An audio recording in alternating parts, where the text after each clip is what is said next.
पश्चिम बंगाल विधानसभा चुनाव के ऐतिहासिक नतीजों ने पूरे देश को चौंका दिया। लेकिन क्या भारतीय जनता पार्टी वहां पर मुख्यमंत्री के चयन में किसी ऐसे नाम को आगे लाएगी जिसका नाम सुनकर पूरा देश दंग हो जाए? क्योंकि दिल्ली, राजस्थान, मध्य प्रदेश जैसे राज्यों में पहले भी बीजेपी ये कर चुकी है। बड़े नामों के रहते हुए भी बीजेपी ने किसी अन्य चेहरे पर मोहर लगाई। तो क्या पश्चिम बंगाल में भी शुभेंदु अधिकारी के इतर जाकर किसी अन्य नाम पर विचार किया जा सकता है? ये एक बड़ा सवाल रहेगा। इन्हीं सवालों का जवाब हम अपने खास सहयोगी राकेश जी से जानना चाहेंगे, लेकिन इसके साथ साथ ममता बनर्जी जो एक अलग बवाल काट रही हैं, उन्होंने साफ कह दिया कि वो इस्तीफा नहीं देंगी और अब एक आम आदमी के तौर पर वो जो अपनी आगे की राजनीति तय करेंगी, इंडिया गठबंधन के साथ मिलकर आगे की रणनीति भी बनाएंगी। तो इन्हीं मुद्दे पर सर, आपको क्या लगता है कि ममता बनर्जी का आगे का प्लान क्या है? और वो प्लान के साथ साथ कि क्या वो पश्चिम बंगाल से अब खुद को अलग रख के इंडिया अलायंस के साथ जाकर पीएम फेस के रूप में दिखाएंगी? ये एक पहला सवाल रहेगा। और उससे बड़ा सवाल ये रहेगा कि बीजेपी सीएम फेस के लिए किसके साथ जाएगी सर? देखिए दीपक भाई, मैं आपको बता दूं कि ममता बनर्जी हार चुकी है। जो उनको मैंडेट मिला है उनके शासन के खिलाफ मिला है। कई कारण है ममता दीदी के हारने के, वो एक अलग विषय है। लेकिन आज जो ममता बनर्जी की स्थिति है, वो आप कह सकते हैं कि अति का तो अंत होता ही है। अब रही बात की सीएम फेस किसे बनाएंगे, तो सीएम फेस जो मुझे लगता है कि चार पांच नाम अपने आप में रेस में सबसे आगे है, जिसमें शुभेंदु अधिकारी खुद है, दिलीप घोष है, सुकांत मजूमदार है, रूपा गांगुली है। तो समझने की आवश्यकता लेकिन ये भी है कि जैसा ट्रेंड हम लोगों ने पीछे देखा है, चाहे उड़ीसा देख लीजिए, राजस्थान देख लीजिए, एमपी देख लीजिए, या आप दिल्ली देख लीजिए, वहां पे बीजेपी ने जो लोग ट्रेंड में रहे हैं, सिर्फ आसाम को छोड़ दे तो जो लोग ट्रेंड में रहे हैं उनको सीएम बनाने से वो लोग वो बचते रहे हैं। आप हरियाणा भी देख लीजिए, नायाब सिंह सैनी, किसी को उम्मीद नहीं थी, नायाब सिंह सैनी को बना दिया। तो लेकिन बंगाल में मुझे ऐसा लगता है कि जिसने सबसे ज्यादा मेहनत करी, शुभेंदु अधिकारी, जो टीएमसी से बीजेपी में आए। शुभेंदु अधिकारी ठीक हिमंता बिस्वा शर्मा की तरह है, जो कांग्रेस से बीजेपी में आए और पूरे असम को लगातार वो भगवामय बनाए हुए हैं। शुभेंदु अधिकारी भी टीएमसी से बीजेपी में आए और लगातार वो बंगाल को भगवामय बनाते रहे, चले गए। लेकिन जब शुभेंदु अधिकारी टीएमसी में आए, उससे पहले बंगाल में बीजेपी की धमक पड़ चुकी थी। इसका श्रेय जाता है दिलीप घोष को, जिन्होंने बंगाल में बीजेपी के लिए जमीन बनाई, जिस पर वो राजनीतिक फसल उगा भी सके और काट भी सके। तो जी। मुझे ऐसा लगता है। तीसरा नाम एक है कि रूपा गांगुली को बना सकते हैं, लेकिन बहुत ज्यादा रूपा गांगुली अभी रेस में नहीं है, इसलिए मैंने कहा कि अगर ट्रेंड के बाहर कहीं जाते हैं तो रूपा गांगुली सीएम फेस की हो बन सकते हैं। और दूसरी बात कि अब ममता बनर्जी का क्या। साइनी घोष ने एक ट्वीट किया और उन्होंने कहा कि हम लोग और मजबूती से, तेजी से लड़ेंगे, राज्य से लेकर दिल्ली तक लड़ेंगे। तो कहीं ना कहीं ममता बनर्जी इन, और उन्होंने कहा कि इंडिया अलायंस एकजुट होकर आगे काम करेगा। तो ममता बनर्जी के लिए भी चुनाव में एक बड़ी सीख ये मिली है कि बहुत ज्यादा ओवर कॉन्फिडेंस ममता बनर्जी को ले डूबा। उन्होंने कई बार कहा कि हमें कांग्रेस और लेफ्ट पार्टियों की आवश्यकता नहीं है। उसके बाद कांग्रेस ने भी अलग चुनाव लड़ा, लेफ्ट ने भी अलग चुनाव लड़ा। तो वोट जो है विपक्ष के काफी डिकंसंट्रेट भी हुए हैं। अगर ये एकजुट रहते तो हो सकता है कि इस स्थिति में थोड़ा बहुत बदलाव हो सकता था। अब देखना दिलचस्प होगा कि जिस कांग्रेस को वो बंगाल में दुत्कार रही थी, उसके साथ वह दिल्ली में किस तरह की आगे की राजनीति कर पाती है, और क्या कांग्रेस इस मौके को भुलाएगी जब ममता बनर्जी का हाल बंगाल में बेहाल हो गया है, और ये याद दिलाने की कोशिश करेगी कि राजनीति में अति घमंड, अति हर चीज की नुकसानदायक है। ममता बनर्जी को भवानीपुर सीट पर शुभेंदु अधिकारी ने हराया, क्या इस बात का उन्हें इनाम मिलेगा? जैसा कि आपने बताया कि इनाम अगर उन्हें मिल जाता, इस रेस में कुछ और नाम नहीं होते, तो दिलीप घोष की बात आपने करी, आपने बात करी रूपा गांगुली की, जो महाभारत सीरियल में द्रौपदी का किरदार अदा कर चुकी हैं, और इसमें एक और नाम है अग्निमित्रा पॉल का, वो भी बहुत सुर्खियों में है, और इसके साथ साथ सुकांत मजुमदार का नाम भी सुर्खियों में है। तो बहुत सारे नाम है फहरिस्त में, लेकिन 206 विधायक जीत कर आए हैं।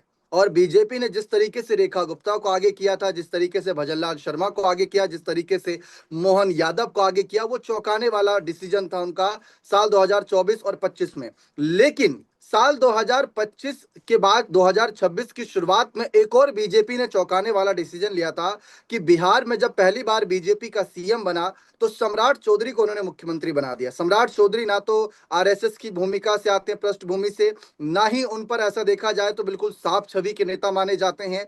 उसके बाद यहाँ पर बीजेपी के खिलाफ, मोदी शाह के खिलाफ, तमाम बने बड़े नेताओं के खिलाफ क्या कुछ बयानबाजी उन्होंने और उनके पिताजी ने नहीं की, वो आप सबने, हम सबने सुना है। परिवारवाद का टैग उन पर लगा था, उसके बावजूद उन्हें सीएम बना दिया। तो बीजेपी ने एक संदेश सम्राट को सीएम बनाकर यह दिया था कि अगर कोई पाला बदल कर आ रहा है तब भी हम उन्हें जिम्मेदारी दे सकते हैं, क्योंकि जब सिंधिया ने बगावत करी थी और उन्हें सीएम नहीं बनाया गया, तो बहुत सारे पाला बदल नेताओं को यह लगा कि वहां जाके क्या फायदा है, हमें तो सीएम बनाएंगे ही नहीं, हमारा यूज्ड एंड थ्रो होगा, तो सम्राट को सीएम बना दिया। लेकिन जैसा कि आपने सर कहा कि बंगाल में दिलीप घोष और तमाम चेहरे हैं, मेरा एक अगला सवाल यही रहेगा कि अगर शुभेंदु अधिकारी को सीएम पद नहीं मिला तो क्या उनके लिए जिम्मेदारी रहेगी? क्योंकि हमने देखा था कि प्रवेश वर्मा ने भी अरविंद केजरीवाल को हराया था, उन्हें भी मुख्यमंत्री नहीं बनाया। तो इसका मतलब ये नहीं कि इनाम के रूप में अगर आप सिटिंग सीएम को हरा रहे हो तो आपको सीएम बना देंगे, ये तो बहुत आसान सी बात हो जाएगी। तो इसीलिए शुभेंदु अधिकारी के लिए आगे की क्या रणनीति रहेगी? देखिए दीपक भाई, जैसे आपने बात कही कि अगर शुभेंदु अधिकारी को नहीं बनाते हैं, तो आपको मैं बता दूं कि शुभेंदु अधिकारी को बीजेपी इनाम पहले ही दे चुकी है। जब वो बीजेपी में आए तो ऐसा नहीं था कि बीजेपी में राज्य स्तर पर नेता नहीं थे जिन्होंने काम बीजेपी के लिए बंगाल में नहीं किया। जब शुभेंदु अधिकारी आए तो बीजेपी की बैठ और बहुत हद तक जमीन बंगाल में तैयार हो गई थी, बस उसे एक सही दिशा में ले जाने वाले व्यक्ति के रूप में शुभेंदु अधिकारी जाने गए। शुभेंदु अधिकारी जब आए तो उनको नेता प्रतिपक्ष भी बनाया गया, सारी कमान सौंपी गई बीजेपी के की। तो अगर शुभेंदु अधिकारी को नहीं भी बनाते हैं तो बहुत ज्यादा बदलाव नहीं होगा। ममता बनर्जी को रही हराने की बात, तो उसमें सिर्फ शुभेंदु अधिकारी हमें दिख सकते हैं सामने, एक व्यक्ति के रूप में, एक उम्मीदवार के रूप में। लेकिन ममता बनर्जी को हराने में आरएसएस और संघ का बहुत बड़ा हाथ है। उन्होंने जमीनी स्तर पर इस बात को स्थापित किया कि ममता दीदी एक खास समुदाय को समर्थन देने के लिए एक खास समुदाय के साथ धोखा कर रही है। तो बीजेपी अब देखेगी कि किसे बना सकते हैं, लेकिन मेरे को ऐसा लगता है कि अगर इनाम मिला तो शुभेंदु अधिकारी को भी मिल सकता है।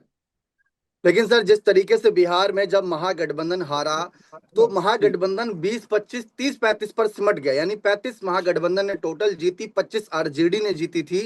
तो उनके पास वो मौका बचा ही नहीं कि भविष्य के नजरिए से तोड़ फोड़ कर अपनी सरकार बना सकें। शुभेंदु अधिकारी ममता के साथ लंबे समय तक रहे, अगर सीएम पद नहीं मिलता है तो क्या दोबारा ममता के साथ आने पर विचार करेंगे? क्योंकि एक जो राजनीतिक इच्छाएं होती हैं, जो राजनीतिक जो उनकी इच्छा थी कि मतलब आगे बढ़े, नेता प्रतिपक्ष की भूमिका जो संभालता है, सीधे तौर पर वो एक संदेश देता है कि मैं सीएम बनने के लिए तैयार हूं। अगर ऐसा कुछ नहीं रहा तो क्या शुभेंदु अधिकारी की तरफ से कोई पाला बदल देखने को मिल सकता है? क्योंकि ऐसा नहीं है कि टीएमसी का बहुत बुरा हाल हो गया, 200 भले ही जी बीजेपी जी ने जी। पार करी, लेकिन 80 प्लस सीटों पर टीएमसी इस समय यहाँ पर दिख रही है। और 50-60 विधायकों का खेल अगर राज्य की राजनीति में होता है तो यहाँ पर बड़ा खेला बीजेपी के साथ हो सकता है। तो शुभेंदु दा क्या वो दमखम रखते हैं अपने साथ? देखिए दीपक भाई, शुभेंदु अधिकारी के द्वारा टूट करने की जो बात आपने कही, वो अभी तो थोड़ा मुश्किल लगता है, लेकिन भविष्य में नकारा नहीं जा सकता। मैं आपकी बात का समर्थन इसलिए करता हूं कि ममता बनर्जी ने परिणाम के बाद कहा कि हम सर यहां से भागेंगे नहीं, हम फिर सरकार बनाएंगे। इस बात के कई मायने हैं। कोई ममता बनर्जी आगे भविष्य में उम्मीद देख देख रही है।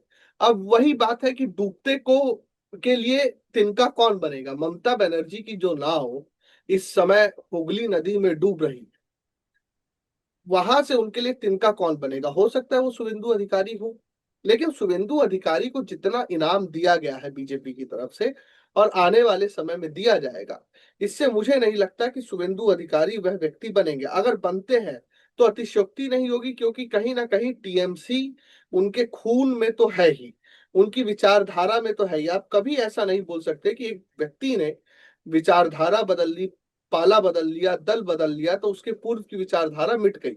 वो कभी भी जागृत हो सकती है। वो छिपकली की एक तरीके से आप कह लीजिए पूंछ की तरह है कि उसको काट दीजिए, लेकिन जब उसे मौका मिलेगा तो वो उग ही जाएगी। अगर जी ऐसा कहीं होता है कि शुभेंदु अधिकारी को उनके मन माफिक चीजें नहीं मिली, तो बहुत उम्मीद है कि शुभेंदु अधिकारी छोड़ के भी जा सकते हैं।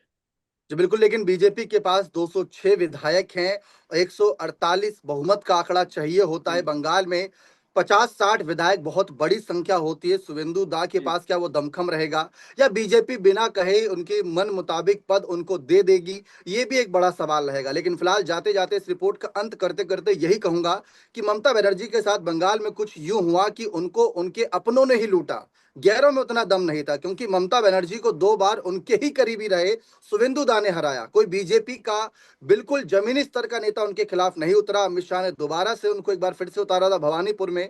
तो ममता की पहले टीएमसी को हराया, फिर चुनावी नतीजों की रात होते होते भवानीपुर सीट पर भी उनको हरा दिया, हार का स्वाद चखाया उनके अपने नहीं। फिलहाल देखते हैं उनका अपना क्या कभी उनके साथ दोबारा दिखेगा, या फिर अब बीजेपी के साथ पूरे रंग में रंग चुके हैं, सत्ता का स्वाद वहीं पर चखने को मिल जाएगा। ये देखना बेहद दिलचस्प रहेगा बंगाल की राजनीति में। फिलहाल खबरें हैं कि 9 मई को शपथ समारोह शायद होगा। अभी तक कोई ऐसी पुष्टि नहीं की गई है, लेकिन जो ममता बनर्जी ने एक फैसला लिया है कि इस्तीफा नहीं देंगी, उसके बाद राज्यपाल की जो बड़ी जिम्मेदारियां रहेंगी उसको लेकर तमाम रिपोर्ट अपने चैनल के माध्यम से आगे लाएंगे। चैनल को सब्सक्राइब करके बने रहिए। बहुत बहुत शुक्रिया।